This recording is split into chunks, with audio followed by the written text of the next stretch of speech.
கர்த்தரும் இரட்சகருமாகிய நம்முடைய ஆண்டவராகிய இயேசு கிறிஸ்துவுக்குள் எனக்கு அன்பான அகாப்பே திருச்சபை ஆகிய குடும்பத்தினர், இந்த அகாப்பே ஆன்லைன் பிரேயரில் வந்து கலந்து கொண்டிருக்கிற உங்கள் அனைவரையும் அன்போடு வாழ்த்தி வரவேற்பதில் நான் மிகுந்த மகிழ்ச்சி அடைகிறேன். நாம் இப்பொழுது ஒரு ஆத்தும பாரம் நிறைந்த தேவனுடைய தரிசனத்தை நிறைவேற்ற ஜனங்களுக்கும் தேவனுக்கும் நடுவாக திறப்பிலே நின்று மன்றாடுகிற மன்றாட்டு வீரர்களுக்காக நாம் என்ன செய்ய வேண்டும், அவர்களுக்காக நாம் எப்படி ஜெபிக்க வேண்டும் என்பதை குறித்த ஒரு அற்புதமான மிஷனரி பாடல். இந்த பாடல் நண்பர் சுவிசேஷ ஜெபக்குழு எனப்படுகிற FMBB அவர்கள் வெளியிட்ட ஒரு ஆரம்ப கால பாடல்களில் ஒன்று. இந்த பாடலிலிருந்து உங்களுக்கு வழக்கம் போல 3 சத்தியங்களை வேக வேகமாக கற்பிக்க நான் விரும்புகிறேன். கடந்த வாரம் இந்நேரத்திலே நான் பொள்ளாச்சிக்காக என்னுடைய பயணத்தில் இருந்தேன். ஆனால் காரில் போகும் பொழுதே இங்கே நடக்கிற இந்த ஜெபத்தையும் நாங்கள் எல்லாரும் வண்டியில் போகிறவங்க அதை பார்த்துக்கிட்டு கேட்டுக்கிட்டு தான் நாங்கள் போனோம். ரொம்ப மகிழ்ச்சியாக இருந்தது. ஒரு வாரம் விட்டு மீண்டும் உங்களை இந்த ஆன்லைன் ஜெபக்குழுவிலே சந்திப்பது எனக்கு மிகுந்த ஒரு பெரிய சந்தோஷம். குறிப்பாக கர்த்தருடைய வார்த்தையை உங்களுக்கு கற்றுக் கொடுப்பது அதைவிட ஒரு பெரிய சந்தோஷம்.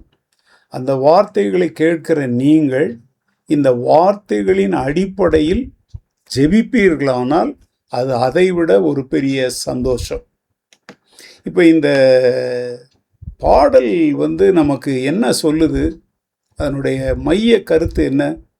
ஜெபிக்கும் உள்ளங்கள் எழும்ப வேண்டும், ஜெபத்தால் உள்ளங்களை அசைக்க வேண்டும். அப்படியே இது போயிட்டே இருக்கு. இந்த 2 லைனை நான் முதல்ல வச்சுக்கிறேன். ஜெபிக்கும் உள்ளங்கள் எழும்ப வேண்டும், ஜெபத்தால் உள்ளங்கள் அசைந்து விடும்.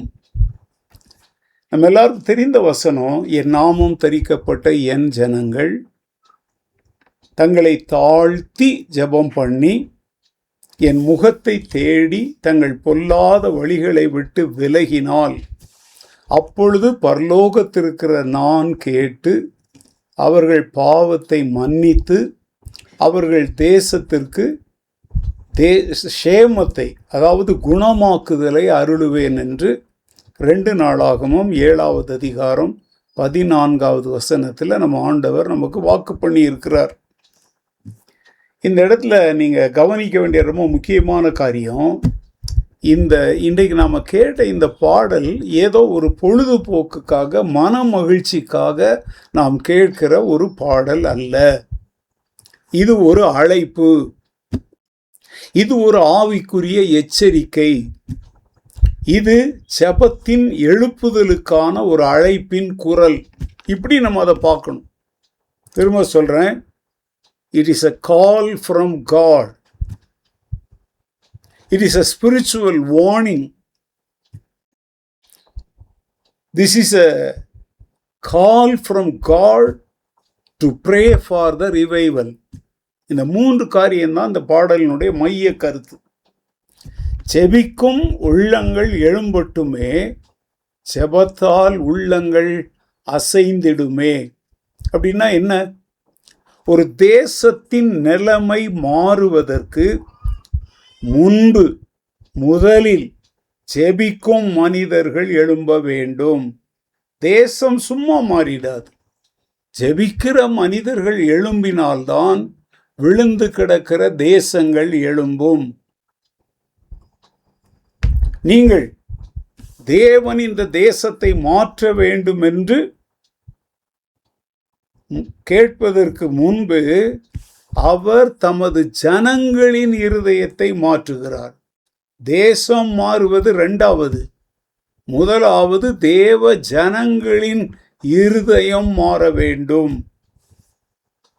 இப்போ கவனிங்க, நான் சொல்கிற சில வார்த்தைகள் அடுக்கு மொழிகளில் இருக்கும், நான் நீங்கள் ஈஸியாக புரிந்து கொள்ளலாம்.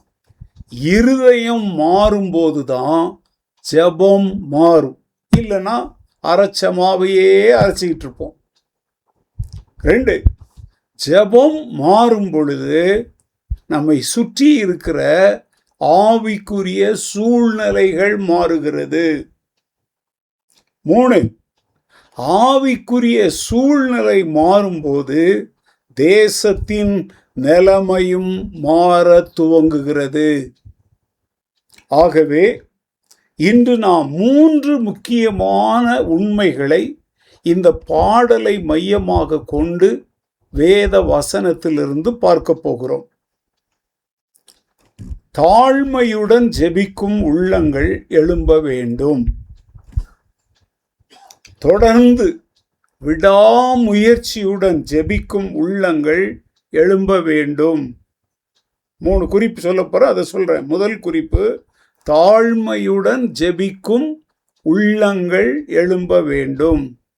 குறிப்பு 2, தொடர்ந்து விடாமுயற்சியுடன் ஜெபிக்கும் உள்ளங்கள் எழும்ப வேண்டும். 3, திறப்பினில் நின்று தேசத்திற்காக ஜெபிக்கும் உள்ளங்கள் எழும்ப வேண்டும். இந்த பாட்டை நான் 3 பிரிவாக பிரிச்சிருக்கிறேன். அதில் முதல் குறிப்பை பார்க்கலாம். தாழ்மையுடன் ஜெபிக்கிற உள்ளங்கள் எழும்ப வேண்டும். அப்படின்னா என்ன? அங்கே ஆண்டவரே சொல்றார், என் நாமம் தரிக்கப்பட்ட என் ஜனங்கள் தங்களை முதலாவது என்ன செய்யணும்? தாழ்த்தணும். அப்போ ஜெபத்தினுடைய முதல் தகுதி என்ன? தாழ்மையுள்ள இருதயத்திலிருந்து அந்த ஜெபம் எழும்ப வேண்டும்.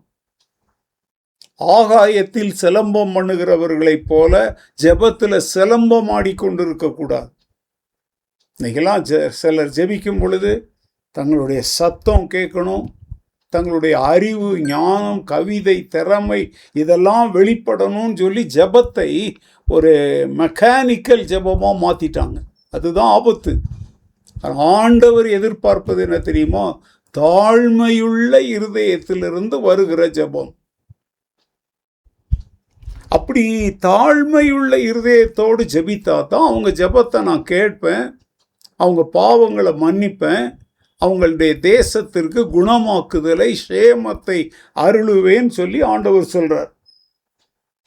நல்ல கவனிங்க, ஜெபத்தினுடைய முதலாவது அஸ்திபாரமே தாழ்மை. நாம் தேவனிடம் ஜெபிக்கும் பொழுது நம்முடைய திறமையை நம்பி நாம் ஜெபிக்க முடியாது.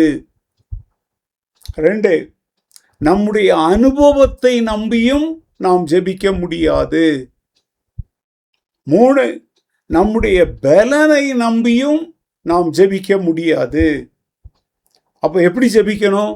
ஆண்டவரே, உம்மை தவிர எனக்கு வேறு உதவி இல்லை என்று ஒப்புக்கொண்டு தாழ்மையோடு ஜெபிக்க வேண்டும். இந்த பாட்டு என்ன சொல்லுது? உள்ளான மனிதனை களைந்திடுவோம், தாழ்மையின் ரட்டை உடுத்திடுவோம், ஆண்டவர் பாதம் அமர்ந்திடுவோம். எவ்வளோ அழகான பாடல் பார்த்தீங்களா? உள்ளான மனிதன்னா உள்ளான மனிதனில் இருக்கிற அசுத்தங்களை களைந்து போடணும், தாழ்மையின் ரட்டை உடுத்தி கொள்ளணும். 3, ஆண்டவருடைய பாதம் அமர்ந்திடுவோம். ஜெபம் என்பது வெறும் வார்த்தைகளை வைத்து கொண்டு ஆண்டவரிடத்திலே வாய் ஜாலம் காட்டுவது அல்ல. ஜெபம் என்பது நம்மை நாமே தாழ்த்தி தேவனுடைய பாதத்தில் அவருடைய உத்தரவுக்காக அமர்ந்திருப்பதுதான் ஜெபம்.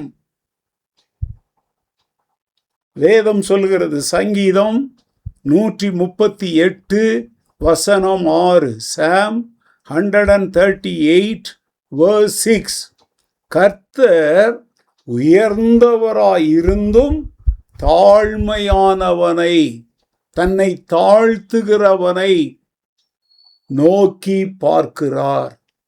அப்போ மற்றவனை திரும்பி கூட பார்க்க மாட்டார்.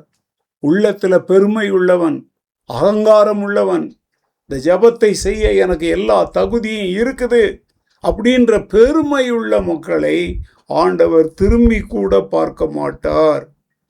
அவர் உயர்ந்தவர். ஆனால் தாழ்மையானவனை, தாழ்மையுள்ளவனைத்தான் அவர் நோக்கி பார்க்கிறார் என்று சங்கீதக்காரன் சொல்லுகிறார். உதாரணத்துக்கு பாருங்க, பழைய ஏற்பாட்டில் ஆசா என்கிற ஒரு ராஜாவை பற்றி நாம் படிக்கிறோம். உங்களுக்கெல்லாம் தெரியும் இந்த சம்பவம். அவனுக்கு விரோதமாக பெரிய ஒரு படையோடு எதிரிகள் வந்தார்கள். ஆனால் அவன் அந்த யுத்தத்துக்கெல்லாம் ஆயத்தமாக இருக்கலை. அப்படி வரும்னு அவனுக்கு தெரியாது. பெரிய சவால் அது. பல ராஜாக்கள், பல நாடுகள் ஒன்று கூடிட்டு வந்தாங்க. அந்த நேரத்தில் ஆசா ராஜா தன்னுடைய இராணுவ பலத்தை நம்பவில்லை. அவன் என்ன செய்யறான் தெரியுமா? 2 நாளாகமும் 4வது அதிகாரம் 11வது வசனம், 2 Chronicles chapter 14 verse 11. ஆசா தன் தேவனாகிய கர்த்தரை நோக்கி கூப்பிட்டு, கர்த்தாவே, பலமுள்ளவனுக்காகிலும் பலனற்றவனுக்காகிலும் உதவி செய்கிறது உமக்கு லேசான காரியம். எங்கள் தேவனாகிய கர்த்தாவே, எங்களுக்கு துணை நில்லும். உம்மை சார்ந்து உம்முடைய நாமத்தில் ஏராளமான இந்த கூட்டத்திற்கு எதிராக வந்தோம். கர்த்தாவே, நீர் எங்கள் தேவன், மனுஷன் உம்மை மேற்கொள்ள விடாதேயும் என்றான். அப்படின்னா அந்த ஆசா ராஜா தன்னுடைய இராணுவத்தை நம்பாமல் தேவனுடைய பாதத்தில் போய் சரணடைந்து தன்னை தாழ்த்துகிறான். அவன் சொல்ற வார்த்தையை பாருங்க, பலம் உள்ளவனுக்காகிலும் பலன் அற்றவனுக்காகிலும் உதவி செய்வது உமக்கு லேசான காரியம். ஒரு பிரபலமான பாட்டு இருக்கு தெரியுமா? லேசான காரியம் உமக்கது லேசான காரியம், பலமுள்ளவன் பலனற்றவன் யாராயிருந்தாலும் உதவிகள் செய்வது லேசான காரியம். யாராயிருந்தாலும் உதவிகள் செய்வது லேசான காரியம். பாருங்க, எவ்வளவு ஒரு அர்த்தம் உள்ள பாடல். ஆண்டவரே, நான் இப்போ பலவீனனா இருக்கிறேன், திடீர்னு யுத்தத்துக்கு வந்துட்டானுங்க, நான் யுத்தத்துக்கு ஆயத்தமாலாம் இல்லை, என்கிட்ட இராணுவம் இருக்குதுங்கிறதுக்காக நான் புகுந்து போய் யுத்தம் செய்ய முடியாது, உம்மை சார்ந்து நிற்கிறேன், பலவீனனாகி எனக்கு உதவி செய்யும் அப்படின்னு சொல்லி அவன் ஜெபிக்கிறான். அவன் வெற்றி அடைந்தான். அவனுடைய வெற்றியின் ரகசியம் அவனுடைய இராணுவ பலன் அல்ல, அவன் தாழ்மையுள்ள இருதயத்தோடு தேவனை சார்ந்து கொண்டு ஜெபித்தான், யுத்தத்திலே வெற்றி பெற்றான். இந்த ராத்திரி வேளையில் நீங்க என்ன விதமான யுத்தங்கள், போராட்டங்களை நீங்க சந்திக்கிறீங்கன்னு தெரியாது. குறுக்கு வழிகளே கிடையாது. ஆண்டவரே, உம் பாதம் சரணடைந்தேன், அடிமை நான் ஐயான்னு சொல்லி உங்களை தாழ்த்தினீங்கன்னா, உங்களுக்கு விரோதமாயிருக்கிற கூட்டம் எவ்வளவு பெரிதாய் இருந்தாலும் கர்த்தர் உங்களை ஜெயத்தை காண பண்ணுவார். அல்லேலூயா. சரி, நான் ஏற்கனவே சொல்லியிருக்கேன், இந்த ஜான் நாக்ஸ் பற்றி அடிக்கடி சொல்கிறேன். ஸ்காட்லாந்து, அவர் தன் தேசத்திற்காக ஆழமாக உடைந்து ஜெபித்த மனிதனாகத்தான் அவரை வரலாறு காட்டுது. அவருடைய வாழ்க்கை நமக்கு ஒரு உண்மையை நினைவுபடுத்துது. அது என்ன தெரியுமா? ஒரு மனிதன் தேவனுக்கு முன்பாக முழங்காலில் விழுந்து ஜெபிக்கும் போது அவன் உலகத்தின் முன்பாக நிற்கும் ஆவிக்குரிய பலனை பெற்றுக் கொள்ளுகிறான். அவர் பலவீனனாய் இருந்தாலும் சரி, தன் முன்பாக தாழ்ந்து விழுந்து கிடக்கும் எந்த மனிதனையும் எந்த வல்லமையையும் மேற்கொள்ளும்படி கர்த்தர் அவர்களை தூக்கி நிறுத்துவார் என்பது ஜான் நாக்ஸினுடைய ஜெப வாழ்க்கையிலிருந்து நம்ம கற்றுக்கொள்கிறோம். அவருடைய ஜெப வாழ்க்கை நமக்கு சொல்லுகிற செய்தி என்ன தெரியுமா?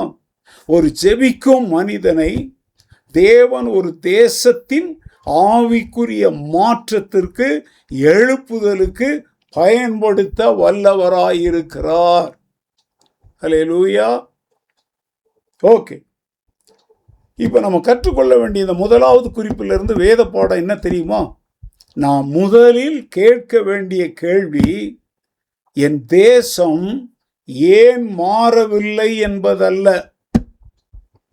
நான் தேவனுக்கு முன்பாக தாழ்மையோடு ஜெபத்தில் நிற்கிறேனா? இதுதான் நம்ம கேட்க வேண்டிய கேள்வி. என் தேசம் ஏன் மாறலை, என் தேசம் ஏன் மாறலைங்கிற கேள்வி முட்டாள்தனமானது. என் தேசம் மாறும்படி, என் தேசத்திற்காக தாழ்மையோடு ஜெபிக்க, என் தேவனுக்கு முன்பாக என்னை நான் தாழ்த்தி இருக்கிறேனா என்பதுதான் நாம் கேட்க வேண்டிய முதல் கேள்வி.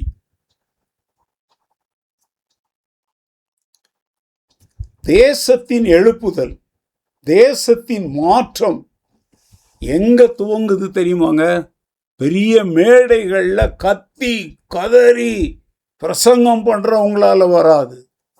தாழ்மையோடு தங்கள் முழங்கால்களை மடக்குகிற அந்த முழங்கால் ஜெபத்திலிருந்து தான் தேசத்தின் எழுப்புதல் துவங்குகிறது.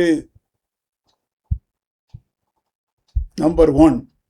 நம்பர் 2, தொடர்ந்து விடாமுயற்சியுடன் ஜெபிக்கும் உள்ளங்கள் எழும்ப வேண்டும். வசனம் என்ன சொல்லுது தெரியுமா? 1 தெசலோனிக்கேயர் 5:17, இடைவிடாமல் ஜெபம் பண்ணுங்கள். Pray without ceasing. இடைவிடாம ஜெபம் பண்ணுங்கன்னு சொல்லுது. ஜெபம் என்பது ஒரே ஒரு நாள் செய்கிற ஒரு ஆவிக்குரிய நிகழ்ச்சி அல்லது புரோகிராம் அல்ல. அது தொடர்ந்து வாழுகிற ஒரு வாழ்க்கை முறை. நான் இன்றைக்கு திருச்சபைகள்ல ஜெபத்தையே விளம்பரம் போட்டு காட்டுறாங்க. மக்கள் வாங்கன்னு சொல்றதுக்கு இருந்தா பரவாயில்ல. அங்கே யார் பிரசவம் பண்ணுறா, யார் அவங்க வேலை, அப்படியே பெரிய காஸ்டியூமில், கோட்டில், அதில் இதில் படங்கள், இதெல்லாம் எழுப்புதலுக்குரிய வழிகள் கிடையாது. ஜெபம்தான் எழுப்புதலை கொண்டு வரும். ஜெபிக்கிற அல்லது ஜெபத்தை நடத்துகிறவருடைய மேன்மை, அவங்க படிப்பு, பட்டம், இதெல்லாம் நீங்கள் கொண்டு வந்துட்டீங்கனாலே அந்த ஜெப கூட்டம் வேஸ்ட். அது மனிதனுக்காக மக்கள் வருகிறார்கள். அதனால தான் நான் சொல்றேன், இது ஒரு நாள் நடத்துகிற நிகழ்ச்சி அல்ல. இது வாழ்நாளில் நாம் கடைசி வரை கை கொள்ள வேண்டிய ஒரு வாழ்க்கை முறை என்பதை நீங்கள் மனதிலே கொள்ள வேண்டும். பாடல் என்ன சொல்லுது தெரியுமா? அதிகாலை ஜெபங்கள் வலுப்பெறட்டும், விண்ணப்ப வேண்டுதல்கள் திரளாகட்டும், தேசம் அழிவதை பார்க்கின்றோமே, கருத்தாய் ஜெபிக்க உறுதி கொள்வோம். என்ன அருமையான செய்திகள் இருக்கு பாருங்க.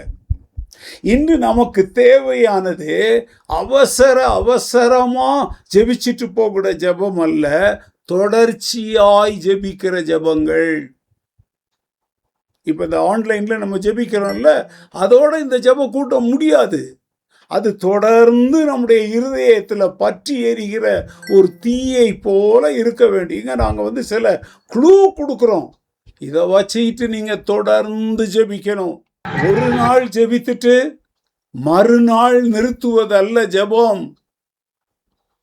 பதில் வரும் வரை, மாற்றம் வரும் வரை, எழுப்புதல் வரும் வரை, தேசம் சேமம் அடையும் அல்லது குணமாகும் வரை நாம் தொடர்ந்து ஜெபிக்க வேண்டும். வேதம் சொல்லுகிறது, கொலோசையர் 4வது அதிகாரம் 2வது வசனம், கொலோசியன்ஸ் சாப்டர் 4 verse 2, இடைவிடாமல் ஜெபம் பண்ணுங்கள், ஸ்தோத்திரத்துடன் ஜெபத்தில் விழித்திருங்கள். இங்க 2 வார்த்தைகள் முக்கியமா சொல்லப்படுது. என்ன சொல்லுது? ஜெபத்தில் உறுதியாய் தரித்திருங்கள், விழித்திருங்கள். இந்த வார்த்தை ரொம்ப முக்கியமானது. அப்படின்னு அர்த்தம் என்ன? ஜெபத்தில் சோர்ந்து போகாம தொடர்ந்து நாம் நிற்க வேண்டும். அன்னாள் பாருங்க, பல ஆண்டுகளாக தன் இருதயத்தின் பாரத்தை,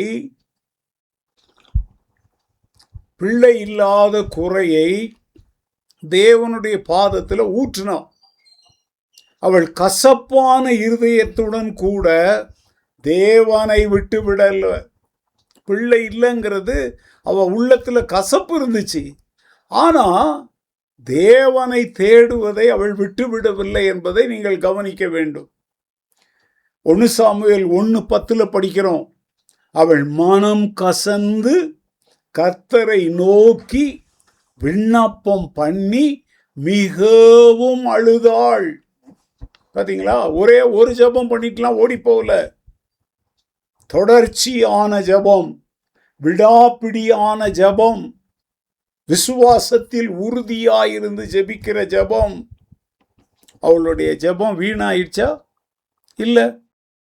ஒரு நாள் அவளுடைய கண்ணீர் சாமுவேல் என்கிற தீர்க்கதரிசியாக இந்த உலகத்தில் வந்து பிறந்தார். அவளுடைய கண்ணீரை கர்த்தர் வீணாக விடவில்லை. தேசத்தை அசைக்கிற ராஜாக்களை, ஆசாரியர்களை அபிஷேகம் பண்ணுகிற ஞானதிர்ஷ்டிக்காரனாகிய தீர்க்கதரிசியாக, இஸ்ரவேலின் ஒரு பெரிய தலைவனாக அவளுடைய வயிற்றிலே கர்த்தர் சாமுவேலை பிறக்க செய்தார்.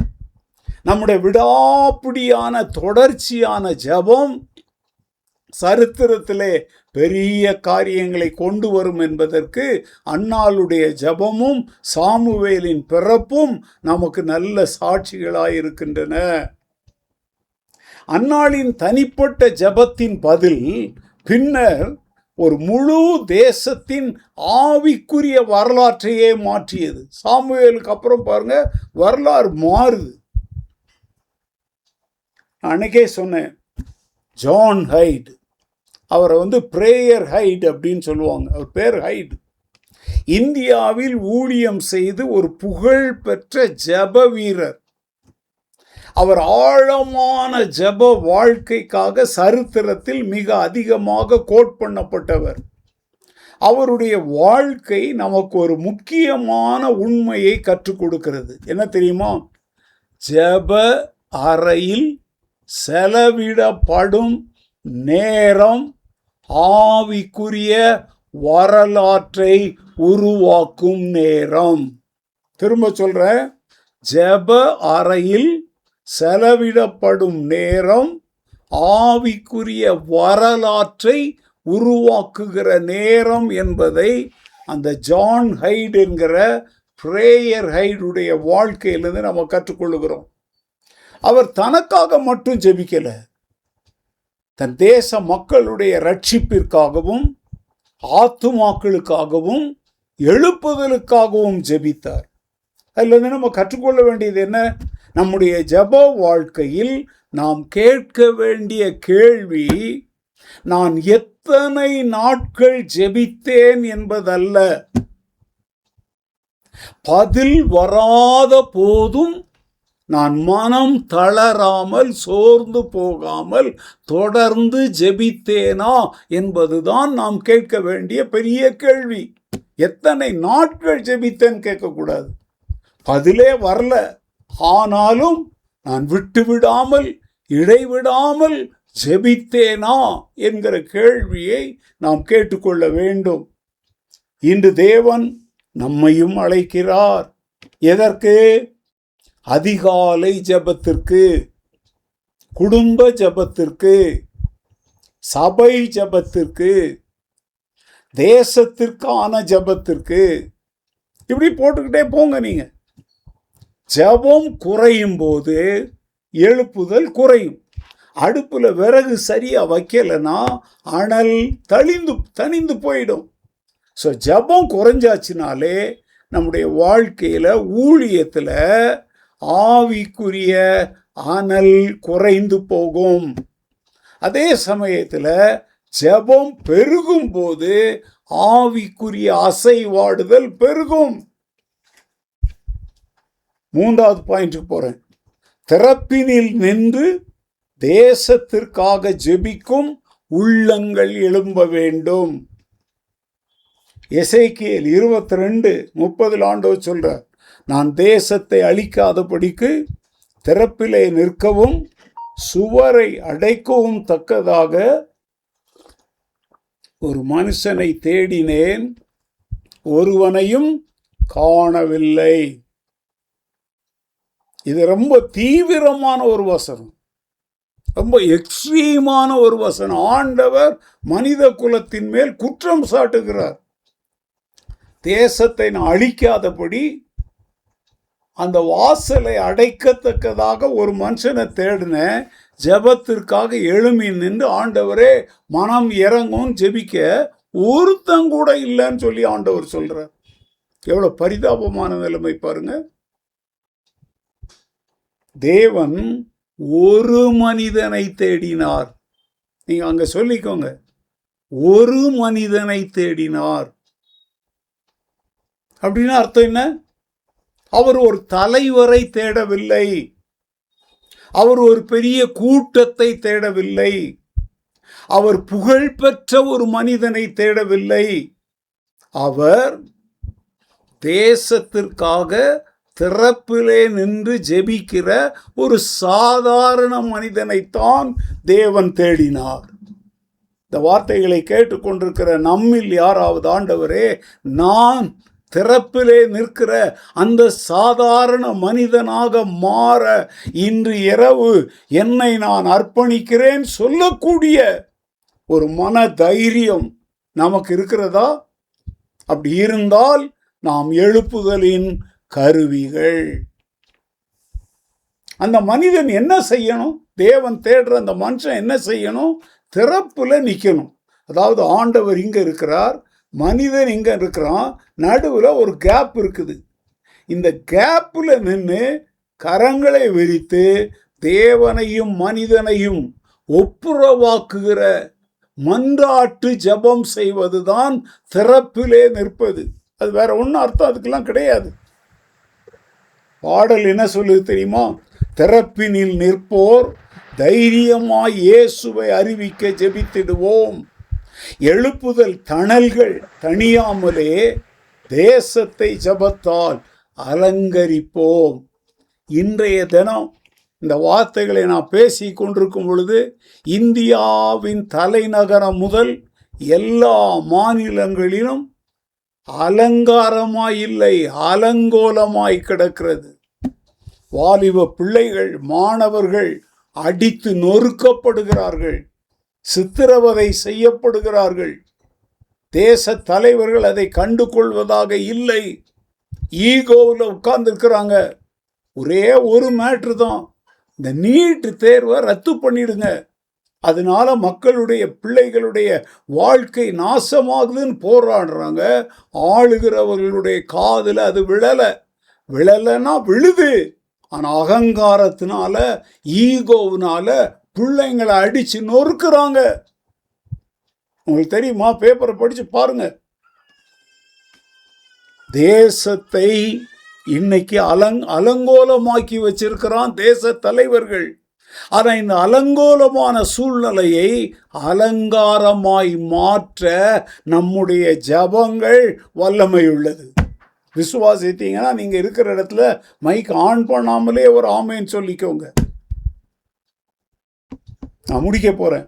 பிறப்பிலே நிற்பது என்பது தேசத்தின் ஆவிக்குரிய தேவையை பார்த்து தேவனுடைய சந்நிதிக்கு வந்து அந்த தேசத்திற்காக மன்றாடுவது.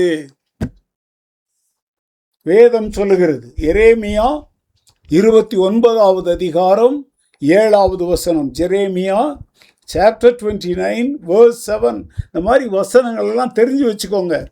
நான் உங்களை சிறைப்பட்டு போக பண்ணின பட்டணத்தின் சமாதானத்தை தேடி அதற்காக கர்த்தரை நோக்கி விண்ணப்பம் பண்ணுங்கள்.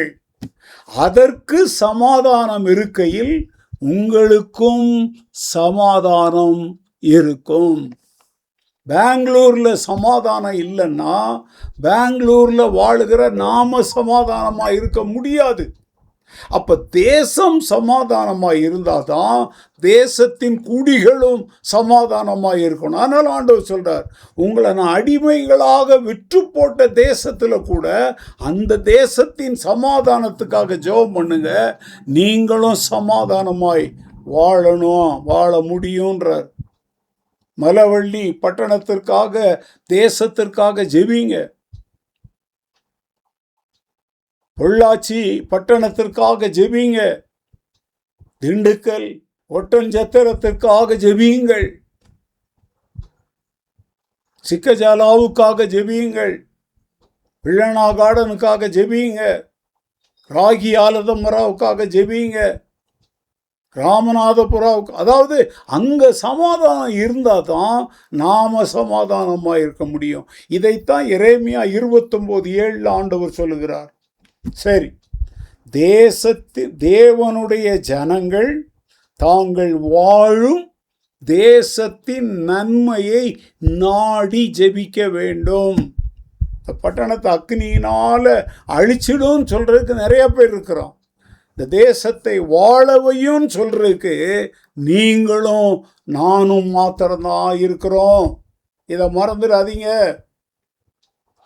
ஓகே, நம்முடைய ஜெபம் எப்படிப்பட்டதா இருக்கணும், இருக்கக்கூடாது?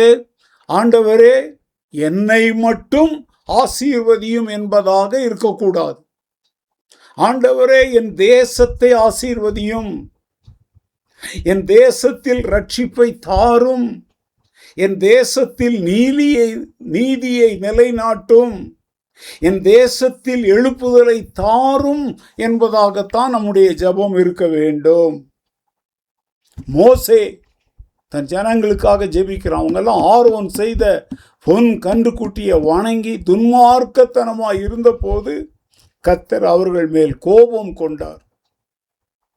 அப்போ அவர்கள் அழிக்க அவர் சித்தமாயிட்டார். அப்போ மோசே என்ன செய்தான் தெரியுமா? தேவனிடத்துல மன்றாடுகிறான். யாத்ராகமம் 32:32, எக்ஸோடஸ் 32:32 என்ன சொல்றான் தெரியுமா? ஆகிலும் தேவரீர் அவர்கள் பாவத்தை மன்னித்தருளுவீரானால் மன்னியும், இல்லாவிட்டால் நீர் எழுதின உம்முடைய புஸ்தகத்தில் இருந்து என் பெயரை கிறுக்கி போடும் என்றான். இதுதான் மன்றாட்டு ஜெபம். ஜனங்களுடைய பாவங்கள் மன்னிக்கப்படுவதற்காக மோசே மன்றாடி ஜெபிக்கிறான். இதுக்கு பேர் தான் திறப்பிலே நிற்கிற ஜெபம். இது ஒரு மேய்ப்பனுடைய இருதயம்.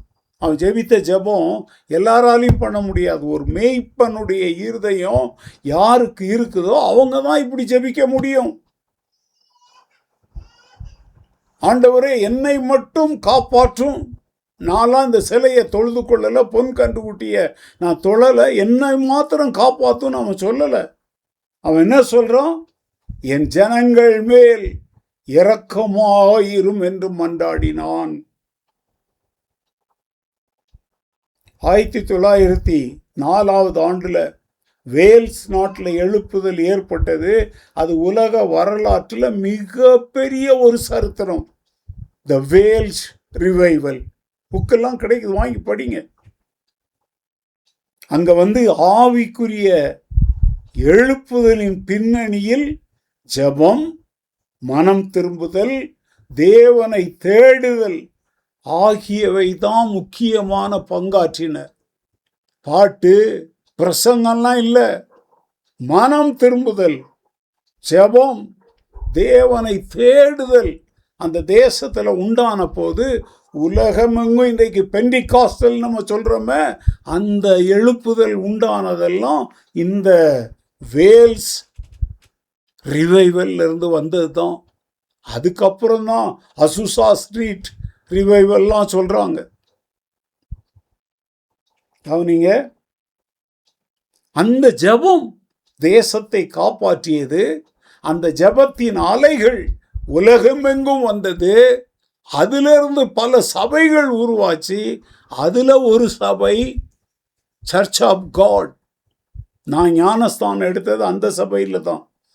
தென்னிந்திய திருச்சபை ஆங்கிலிக்கன் சர்ச்சில் நான் பிறந்திருந்தாலும் இந்த வேல்ஸ் அந்த அசூசா ஸ்ட்ரீட் எழுப்புதல் மூலமாக உலகமெங்கும் உருவான சபைகளில் ஒன்று தான் church of God, assembly of God, four square search.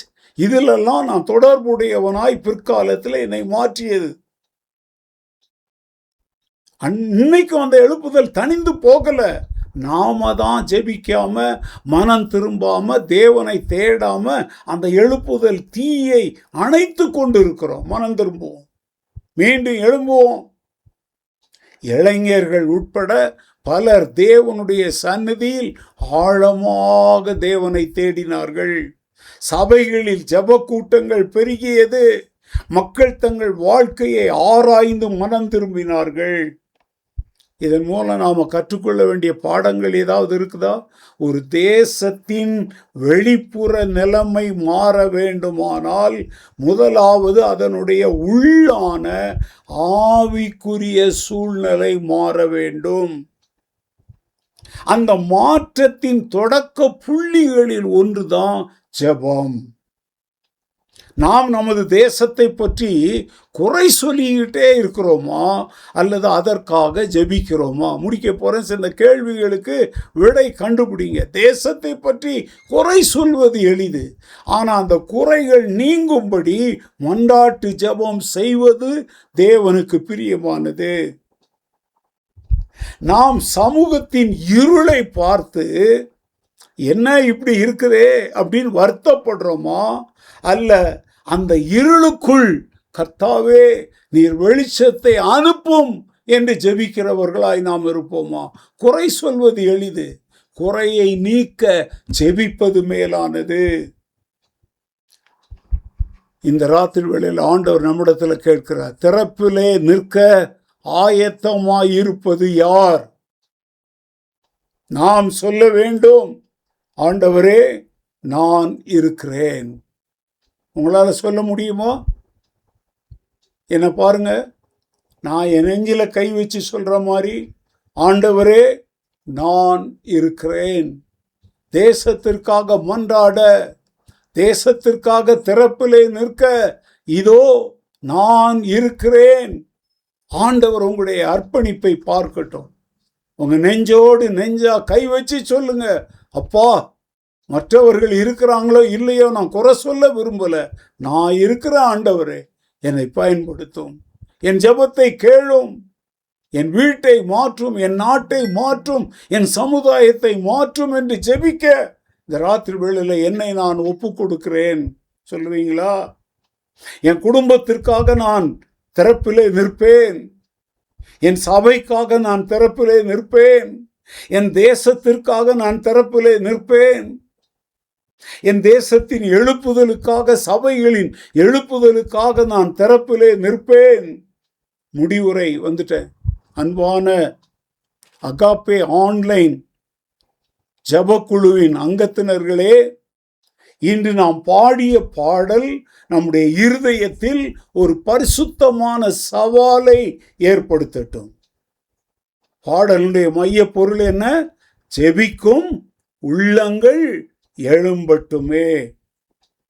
இன்று தேவனுக்கு முன்பாக 3 மனிதர்கள் தேவைப்படுகிறார்கள். ஒன்று, தாழ்மையுடன் ஜெபிக்கும் மனிதர்கள். 2, விடாமுயற்சியுடன் ஜெபிக்கும் மனிதர்கள். 3, பதில் தாமதமானாலும் ஜெபத்தை நிறுத்தாமல் ஜெபிப்பவர்கள். திறப்பினிலே நின்று தேசத்திற்காக ஜெபிக்கும் மனிதர்கள். தேசத்தின் அழிவை கண்டு அமைதியாக இருக்காமல் தேவனுடைய சந்நிதியில் மன்றாடுகிறவர்கள் தேவை. முடிக்கிறேன். நாம் நினைவில் வைத்து கொள்ள வேண்டிய 3 வார்த்தைகள்: தாழ்மை, தொடர்ச்சியான ஜெபம், திறப்பிலே நிற்புதல். நமது ஜெபம் சிறியதாக தோன்றலாம், ஆனால் சிறிய ஜெபங்கள் கூட பெரிய தேவனுடைய கைகளில் விழும் பொழுது அது பெரிய மாற்றத்தை ஏற்படுத்தும். இன்று நம்முடைய ஆன்லைன் குழுவில் இருந்து ஒரு தீர்மானம் எழும்பட்டும். என்ன தீர்மானம்? நீங்க மைக்கெல்லாம் ஆன் பண்ணாம நான் சொல்றத சொல்லுங்க. நாங்கள் ஜெபிப்போம், நாங்கள் இடைவிடாமல் ஜெபிப்போம், நாங்கள் தேசத்திற்காக ஜெபிப்போம், நாங்கள் திறப்பிலே நின்று ஜெபிப்போம், எழுப்புதல் வரும் வரை நாங்கள் ஜெபிப்போம். இந்த வார்த்தைகளை உங்களால சொல்ல முடியுமா? ஏன்னா ஜெபிக்கும் உள்ளங்கள் எழும்பும் பொழுது ஜெபத்தால் உள்ளங்கள் அசையும். உள்ளங்கள் அசையும் போது குடும்பங்கள் அசையும். குடும்பங்கள் அசையும் போது சபைகள் அசையும். சபைகள் அசையும் போது தேசம் குணமடையும். ஆகவே ஜெபிக்கும் உள்ளங்களாய் இந்த வார்த்தைகளை கேட்டுக்கொண்டிருக்கிற நாம் எழும்ப நம்மை அர்ப்பணிப்போம். நம்மை கொண்டு குழப்பத்திலும் வேதனையிலும் வழி தெரியாமல் கண் பிதுங்கி கொண்டிருக்கிற இந்த இந்திய தேசத்திலே தேவன் ஒரு பெரிய மாற்றத்தை கட்டளையிடுவாராக. ஆன்லைன் ஜெபத்தில் கலந்து கொண்ட உங்கள் அனைவரையும் அன்போடு நான் வாழ்த்துகிறேன். இந்த முடிவுகளை, தீர்மானங்களை எடுங்கள். அப்பொழுது கர்த்தர் நம்மை பிரியமாயிருப்பார்.